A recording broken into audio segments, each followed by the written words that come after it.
Les supporters de la Carmine Corp ont certainement été surpris.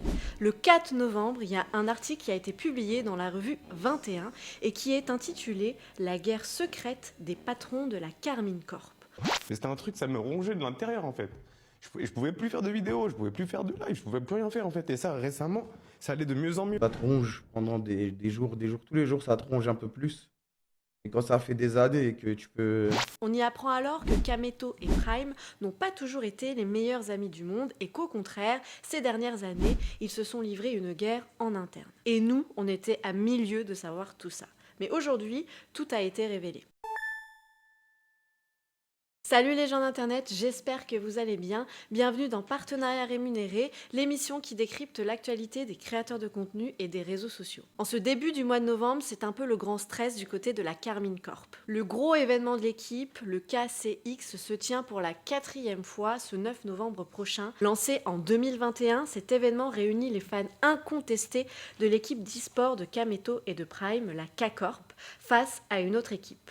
En 2024, ce sera d'ailleurs l'Espagne. On pourrait se réjouir de ce nouveau rendez-vous qui réunit toujours plus de monde. La première année, ce sont 3000 personnes qui se sont rendues à l'événement. La seconde, c'est 15 000 personnes qui y ont été. La troisième année, c'est plus de 30 000 personnes. Mais derrière les plus belles réussites, il se cache parfois quelques zones d'ombre. Avant d'entrer dans les détails, revenons sur ce qu'est la Carmine Corp. Il s'agit d'une structure d'e-sport qui grandit avec une équipe en interne, qui est la plus performante et la plus connue en France. Les joueurs sont spécialisés dans plusieurs jeux comme League of Legends, Rocket League, Valorant ou encore Fortnite. L'entreprise est fondée en mars 2020 par Kameto et un second associé. Ils sont rejoints quelques mois plus tard par Prime. Kameto est un passionné de jeux vidéo depuis sa plus tendre enfance. Il y passe des heures, ne dort pas des nuits et se rêve en grand joueur. Pour partager sa passion, il se lance sur Twitch et devient rapidement l'un des créateurs les plus suivis dans son domaine. Il touche alors du bout des doigts son rêve, celui de pouvoir gagner sa vie tout en jouant aux jeux vidéo. Et il y parvient grâce à sa communauté qui ne cesse de grandir et qui paie des abonnements sur Twitch qui lui sont alors retransmis en argent. De son côté, Prime a un parcours atypique et totalement différent. Dans les années 2010, il est alors joueur professionnel de football américain. Mais suite à une blessure, il est contraint d'abandonner sa carrière sportive.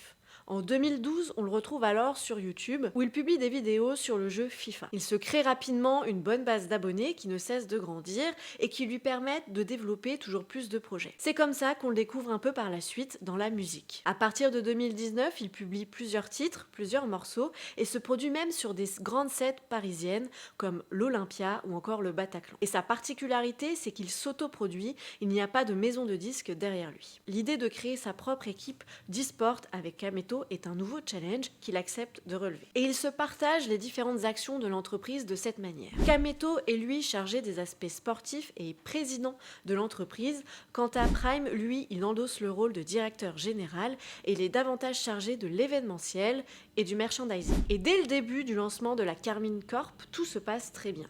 L'équipe commence à remporter ses premiers titres. Elle remporte par exemple les mondiaux de Teamfight Tactics ainsi que celui sur Trackmania. Tout est parfait et l'histoire s'écrit de la meilleure des façons. Et tout va s'enchaîner très vite car l'équipe va intégrer la Ligue française de League of Legends ou encore intégrer les EMEA Masters. Ces différentes victoires permettent à l'équipe de se créer une réelle fanbase. D'ailleurs, ses supporters, on porte un petit nom, ils s'appellent les Ultras. Ils viennent les encourager à chaque compétition. Au-delà de faire émerger une nouvelle équipe d'e-sport, la Carmine Corp a aussi un autre objectif. L'idée, c'est de démocratiser l'e-sport en France et de faire connaître cette catégorie au plus grand nombre. Pour ce faire, dès 2021, l'entreprise a décidé de lancer ses propres événements, baptisés KCX pour Carmine Corp Experience. Ils invitent alors les fans à se réunir autour de leur équipe dans une très grande salle parisienne où ils peuvent voir les joueurs jouer et surtout affronter une autre équipe. C'est aussi du coup l'occasion d'accueillir des personnes qui s'y connaissent un petit peu moins en e-sport,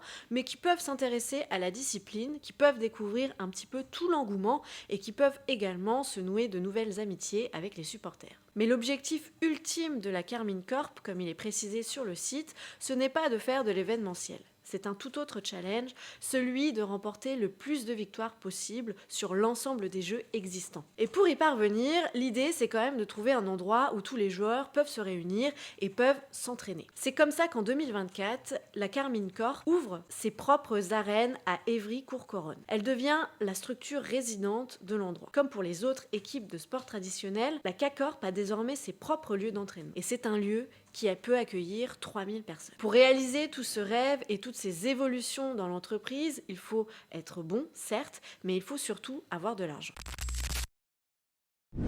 Parce qu'une équipe d'e-sport fonctionne comme une équipe sportive traditionnelle. Pour vivre, pour payer les déplacements, pour payer les entraînements, pour payer les joueurs, il faut avoir des fonds et généralement ces fonds proviennent de sponsors. La Karmine Corp utilise donc le même modèle. Il est possible d'avoir des sponsors qui suivent les équipes sur les différents challenges et les différentes compétitions, mais il est également possible de pouvoir se procurer des produits dérivés comme des maillots ou encore d'assister à des événements comme la KCX et c'est un événement qui est payant. Et la stratégie paye.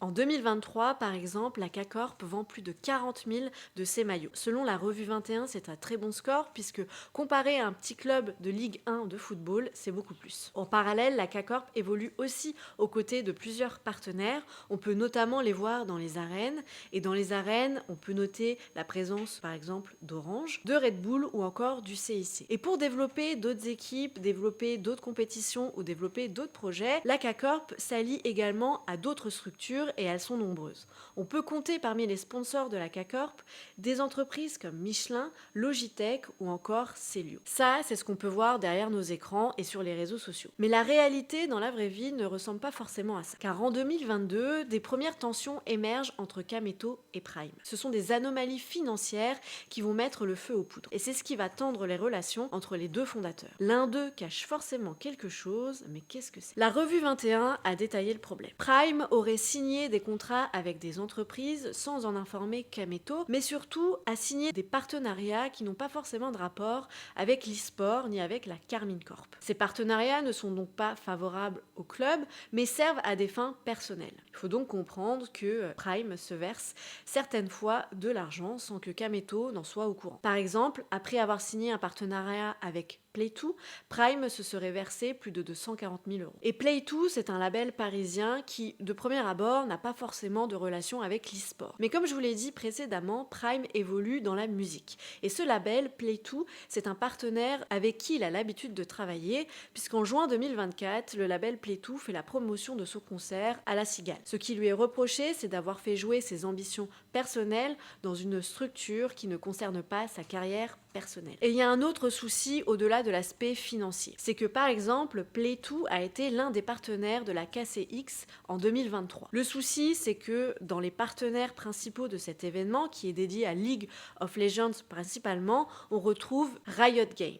Riot Games, c'est le développeur de ce jeu. Il ne souhaite pas forcément qu'on fasse de l'argent dans son dos, ou en tout cas, il tient à être tenu au courant à chaque fois qu'il y a des partenariats liés à son jeu, ce qui peut sembler normal. Mais par exemple, lui n'a pas été forcément tenu au courant de la présence du label Play2. Et ce genre de situation peut forcément mettre la Karmine Corp dans de sérieux embarras, ce qui pose souci à Kameto. Par ailleurs, des sommes d'argent disparaissent également sans forcément comprendre pourquoi, et Prime se serait payé également des paquets de cigarettes ou encore des taxis avec l'argent de la société. Sans grande surprise, Kameto engage donc des poursuites envers Prime et pendant plusieurs années, ils vont se parler via avocats interposés et lettres recommandées. Kameto demande forcément à son associé des explications sur la situation et demande à ce qu'il soit davantage transparent avec les partenariats qu'il peut nouer à l'extérieur. De leur côté, Prime et ses avocats nient tout en bloc et pointent du doigt le contrat en exclusivité qu'a Kameto avec Twitch. Ce partenariat exclusif prive le club d'autres présences sur les réseaux sociaux et donc forcément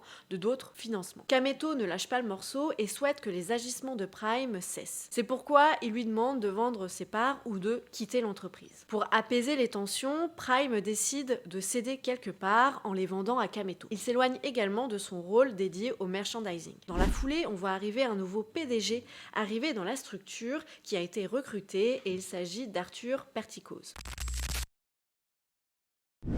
Cette histoire date d'il y a quelques années et l'affaire semble avoir été réglée en interne puisqu'en juin 2024, on a revu pour la première fois Prime et Kameto faire une sortie en public. Ils étaient présents à Vivatech où ils ont animé une conférence. Pour ceux qui ne connaissent pas Vivatech, c'est un événement qui réunit les plus grandes marques autour des évolutions et des innovations technologiques. Mais même si d'un aspect extérieur tout va pour le mieux, avec la sortie de cet article dans la revue 21, Kameto et Prime doivent forcément des explications à leur communauté. Les principaux intéressés n'ont pas mis beaucoup de temps à réagir puisque le lendemain de la publication de cet article, Kameto a pris la parole dans un live sur Twitch. Il a expliqué à quel point la situation avait pu l'affecter. Ça te ronge pendant des jours, tous les jours, ça te ronge un peu plus.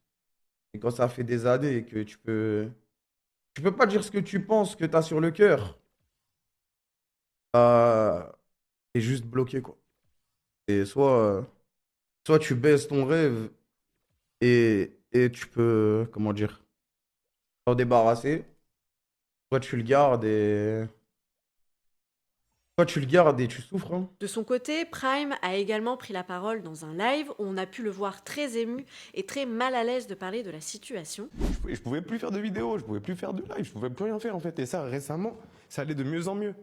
C'est pour ça que nous avez vu ensemble. On n'est pas des gens qui font, en fait, on n'est pas des gens qui font semblant. Ce serait mieux si moi, en tout cas, j'étais quelqu'un qui faisait semblant. Mais moi, je sais ce que j'ai fait. J'ai rien lâché. J'ai vraiment travaillé au maximum. La LEC, j'ai ramené, tu vois. Je me suis mis dans la merde. J'ai fait tout ce qu'il fallait. Même des fois, peut-être que je suis allé trop loin, tu vois. Mais c'était pour nous. C'était pour que le projet, il avance. Il a également écrit un long post sur X pour s'expliquer et donner sa version des faits. Et ce post-là a notamment été précipité par tous les agissements et tous les commentaires que la communauté a pu faire à son sujet. Dans ce texte, il explique notamment qu'il s'est excusé à maintes reprises depuis 2022 et que nous avons pris des mesures pour ajuster ces points en interne.